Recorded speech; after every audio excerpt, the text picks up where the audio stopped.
Wee horsey, wee horsey.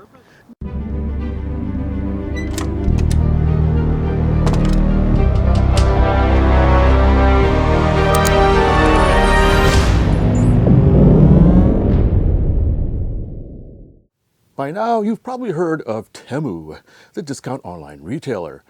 I knew some who've ordered from them, and I was curious about what hobby items they offered.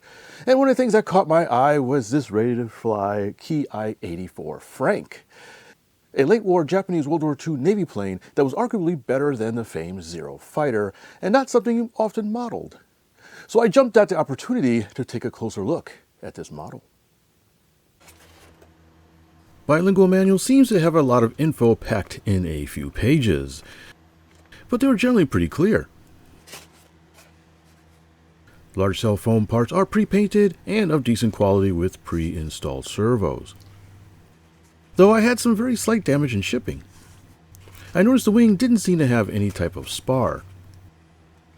Horizontal stab looked the same. Vertical has a nice painted design. Fuselage also had painted details with colors that seemed to be based off the 29th Sentai. Hiding in the fuse is a tiny little receiver. The motor looked really nice. Closer inspection shows it's a Star Power 2300 kV 2204 size. Magnetic hatch reveals the 2S 1300 mAh battery with JSD connectors and tail servos.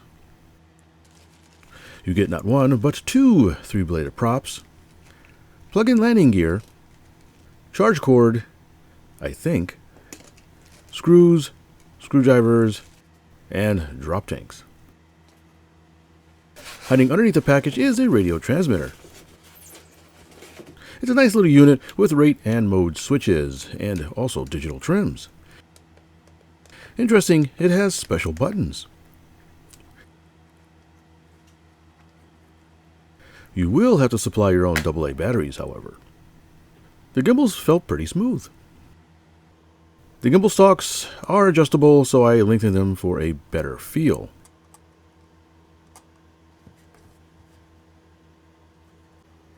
Assembly starts with combining the tail pieces, which are then pressed into the fuselage tail and screwed into place. Moving on to the wing, the aileron servo leads are plugged into the receiver. Then the wing can be screwed on like the tail was.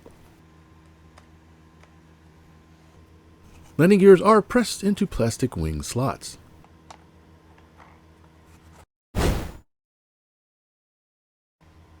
I figured this was a good time to install the 6-inch prop.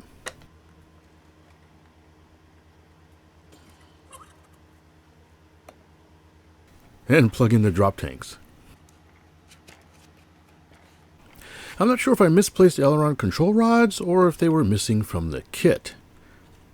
So I grabbed some spare ones from my parts box. After cutting the rods to length, it was a very easy install.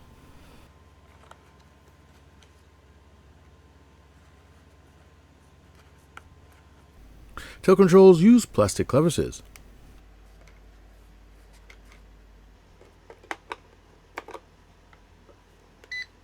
When I first powered up, I didn't get a response. Then I read the instructions.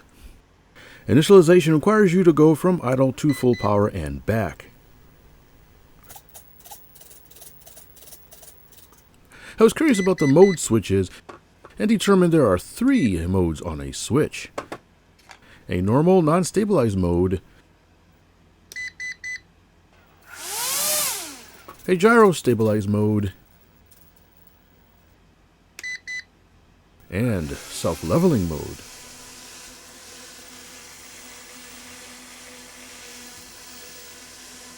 With everything powered up, she was ready to go. Out of the field, it was a pretty breezy day.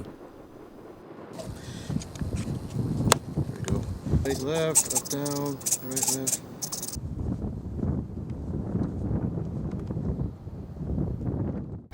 Okay, we've got the Temu Ki-84.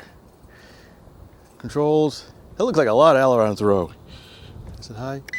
Oh, just rates. Oh, look at that. Okay, let's go into low rates. Here we go, into the wind. Whoa. Whoa! Oops. Yeah, I meant to do that. All right. Let's not be pansy on this one. Slam the throttle. There we go. Cameraman says slam the throttle. There we go, we're slamming the throttle. Whoa. It's up. But something wasn't quite right. Little bit of a porpoising on the elevator. Some up trim. Whoa! All right, I think the CG is off a little bit. Whee! By a little, I mean a lot. Well, throttle back. It was really a handful. Let's try But then I had an idea, stabilizing. There we go. which helped settle it down a little. Whee! I think the CG's way off. I decided to see if I could get her down in one piece. Good landing. Let's throw a little bit of nose weight in there. Some pocket change was repurposed into nose weight.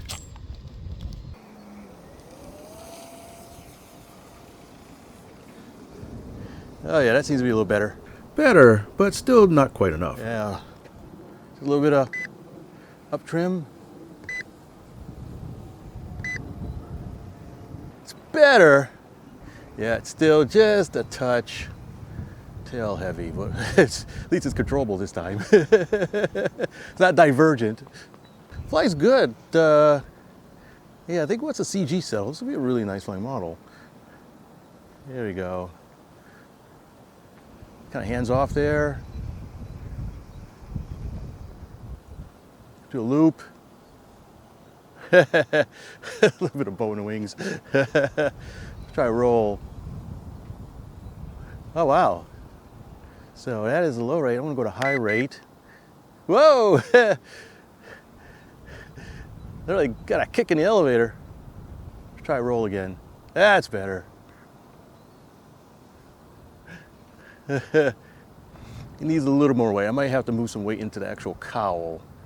So let's see what kind of power it's got. Full throttle, I'm gonna go up.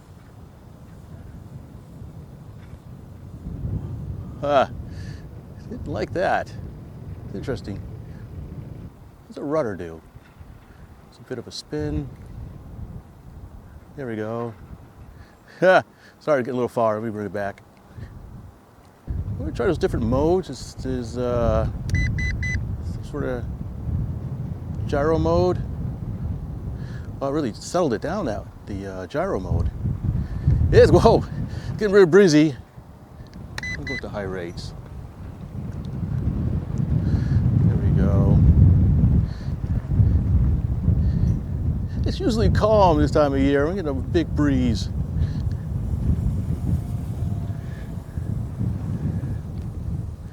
Yeah, the gyro certainly settled it down.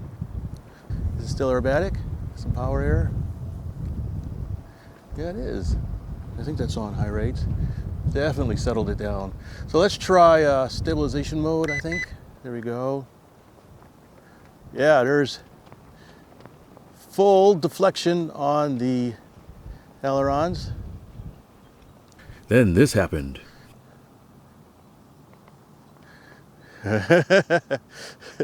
It's really like that. Wee horsey, wee horsey. It wants to pitch up. Oh, that's me fighting it. Hands off, it's fine. I'm just goofing with it. Yeah, it's actually fine. That's me, totally me. So here's hands off, and it's perfectly fine. We just get bounced around in the wind. So that's full deflection. Then how about full up? Here's full up. Yeah. So the self-leveling works. You got to really force it down. It wants to come up. All right, let's go just regular gyro mode and fly around. I don't know what kind of time I have on these batteries, but whee! if it'll do a snap. Snap to the left, or snap to the right. Stall turn. There's not a lot of throw in the rudder, so the rudder is not really doing a whole lot. Oh, let me bring up, see what kind of slow speed it does. There is power, nearly power off. I can just play in the wind. Plane actually has, float backwards. Plane has quite a bit of lift to it. Here we go, let's settle it down. Look at that, just kind of hovering in the wind. Yeah. Just a little bit of throttle, hover mode. How about inverted? Flies invert, it's, there we go.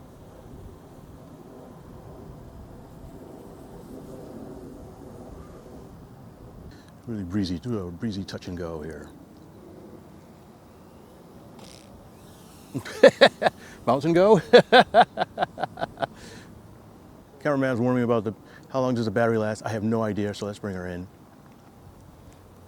Here we go. Whoop. Oh, she's down. I decided to shift the spare change nose weight further forward to under the cowl and see if that improved things.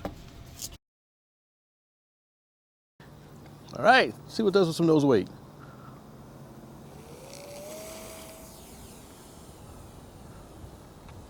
Oh yeah, that's the good stuff.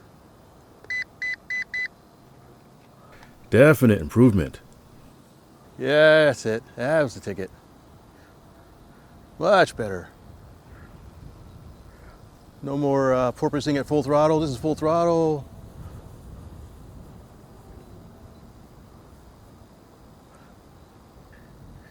Yeah.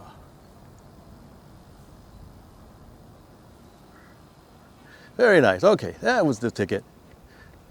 Satisfied with the balance point, there was one more thing I wanted to try. So I pulled off the wheels to attempt a hand launch.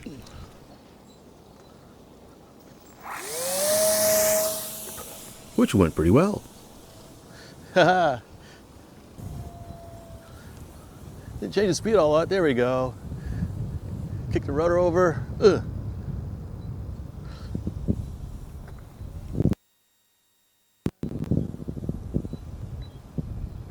Rolling circle. Kind of does it.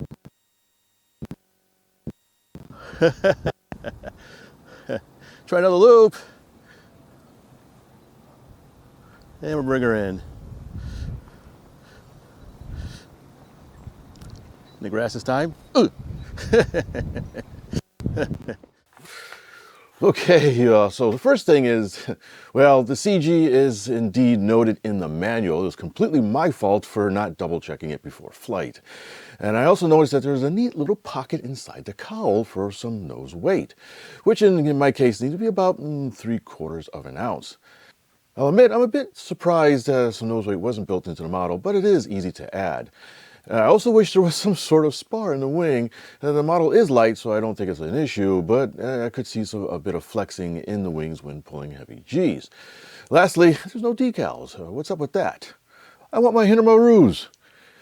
Now that said, the model does fly pretty good, and a difference in flight modes really helps settle her down in rough weather conditions. Power's good, and runtime is actually quite long.